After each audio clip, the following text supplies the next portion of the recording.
Hello বন্ধুরা, আমাদের চ্যানেলে আপনাদের সবাইকে স্বাগত। আশা করি আপনারা সবাই ভালো আছেন। বন্ধুরা, পশ্চিমবঙ্গ সরকারের তরফ থেকে যে নতুন অন্নপূর্ণা যোজনা পারিবারিক তথ্য সংগ্রহের কাজ শুরু হয়েছে, সেই ফর্মটি আপনারা অনেকেই হয়তো হাতে পেয়েছেন। কিন্তু এই গুরুত্বপূর্ণ ফর্মটি ফিল আপ করতে গেলে বা জমা দিতে গেলে আপনার পরিবারের ঠিক কী কী ডকুমেন্টস বা নথিপত্র লাগবে তা নিয়ে অনেকের মনেই নানা প্রশ্ন আছে। আজকের ভিডিওতে আমি একদম সহজ ভাষায় পয়েন্ট করে আলোচনা করব, যাতে আবেদন করার সময় আপনাদের একটি ডকুমেন্টও বাদ না পড়ে এবং আপনাদের আবেদনটি বাতিল না হয়। ভিডিওটি খুবই গুরুত্বপূর্ণ হতে চলেছে, তাই কোথাও স্কিপ না করে শেষ পর্যন্ত দেখুন। আর চ্যানেলে নতুন হয়ে থাকলে অবশ্যই সাবস্ক্রাইব করে পাশে থাকা বেল আইকনটি প্রেস করে দেবেন। চলুন আর দেরি না করে এক এক করে প্রয়োজনীয় নথিপত্র বা ডকুমেন্টসগুলোর তালিকা দেখে নেওয়া যাক। 1. পরিচয় এবং বয়সের প্রমাণপত্র, আইডেন্টিটি এবং এজ প্রুফ। আধার কার্ড প্রথম এবং সবচেয়ে গুরুত্বপূর্ণ ডকুমেন্ট হলো আধার কার্ড। পরিবারের প্রধান HOF থেকে শুরু করে পরিবারের প্রতিটি সদস্যের আধার কার্ড থাকা বাধ্যতামূলক। তবে হ্যাঁ, নির্দেশিকায় বলা আছে, যদি কোনো শিশুর বয়স 5 বছরের কম হয় তবে তার আধার কার্ড না থাকলেও চলবে। মোবাইল নম্বর লিঙ্ক, এখানে একটা জরুরি কথা মনে রাখবেন, ফর্মের মধ্যে বিশেষ করে পরিবারের প্রধানের আধার কার্ডের সাথে যে মোবাইল নম্বরটি লিঙ্ক করা আছে সেটাই দেওয়ার চেষ্টা করবেন। ভোটার কার্ড, ইপিক, পরিবারের প্রধান এবং বাকি সমস্ত প্রাপ্তবয়স্ক সদস্যদের ভোটার কার্ডের ডিটেলস লাগবে। ভোটার কার্ডের নম্বর দেওয়ার সাথে সাথে ফর্মের মধ্যে আপনার বিধানসভা ক্ষেত্র এবং পার্ট নম্বর বা অংশ নম্বরও কিন্তু লিখতে হবে। 2. ডিজিটাল রেশন কার্ড, পরিবারের যে ডিজিটাল রেশন কার্ড রয়েছে তার নম্বর লাগবে। আপনার কার্ডটি কোনো ক্যাটাগরির, যেমন AY, PHH, SPHH, RKSY 1 নাকি RKSY 2, সেটা ফর্মে টিক মারতে হবে। 3. Aadhaar linked bank account, bank account details.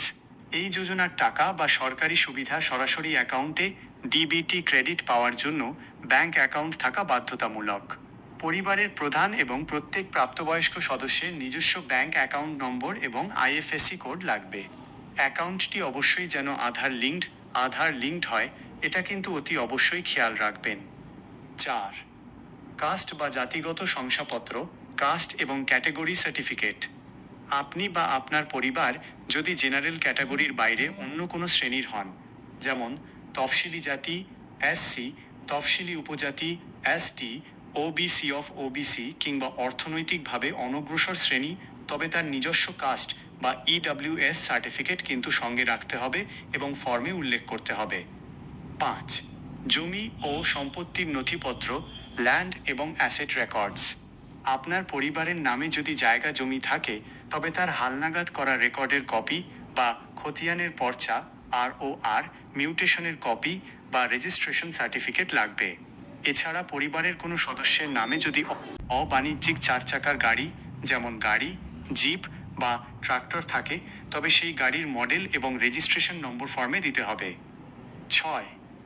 আয়, পেশা ও ট্যাক্সের ডিটেলস, ইনকাম এবং প্রফেশন প্রুফ। প্যান কার্ড, পরিবারের সদস্যদের প্যান কার্ড থাকলে তার নম্বর লাগবে।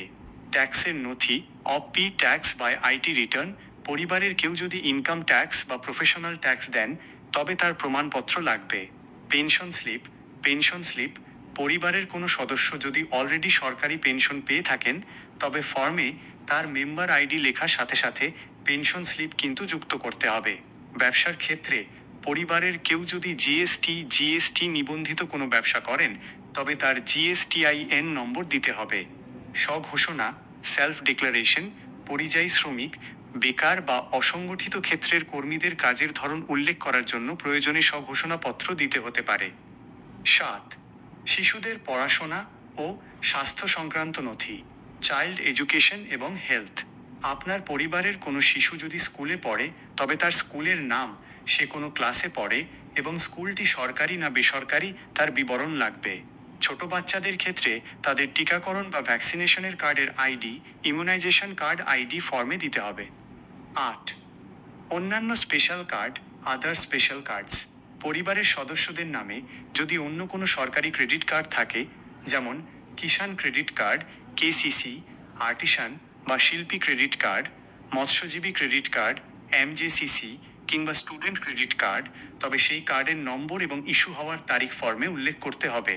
এছাড়া যদি কেউ নাগরিকত্ব সংশোধনী আইন বা সিএএ তে আবেদন করে থাকেন, তবে তার আবেদন নম্বর বা সার্টিফিকেট নম্বর ফর্মে লাগবে। তো বন্ধুরা, এই হলো অন্নপূর্ণা যোজনার ফর্ম ফিল আপ করার জন্য প্রয়োজনীয় সমস্ত ডকুমেন্টস এবং তথ্যের তালিকা। ফর্মটি জমা দেওয়ার আগে ফর্মে দেওয়া সমস্ত তথ্য আপনার জ্ঞান ও বিশ্বাস অনুযায়ী একদম সঠিক আছে কিনা তা দেখে নিয়ে নিচে আবেদনকারীকে একটি স্বাক্ষর বা টিপছাপ দিতে হবে। মনে রাখবেন, আপনার দেওয়া কোনো তথ্য ভুল প্রমাণিত হলে কিন্তু সরকারি সুবিধা বন্ধ হয়ে যেতে পারে, তাই ফর্মটি খুব সাবধানে ফিল আপ করবেন। আশা করি আজকের এই ভিডিওটি আপনাদের অনেক উপকারে আসবে। যদি ভিডিওটি ভালো লেগে থাকে তবে অবশ্যই একটি লাইক করুন এবং আপনার পরিচিত সকলের সাথে ভিডিওটি শেয়ার করে দিন, যাতে সবাই এই প্রয়োজনীয় ডকুমেন্টসগুলো আগে থেকেই গুছিয়ে রাখতে পারে। আজকের মতো এখানেই শেষ করছি। দেখা হবে পরের ভিডিওতে নতুন কোনো গুরুত্বপূর্ণ আপডেটের সাথে। সবাই ভালো থাকবেন, সুস্থ থাকবেন। ধন্যবাদ।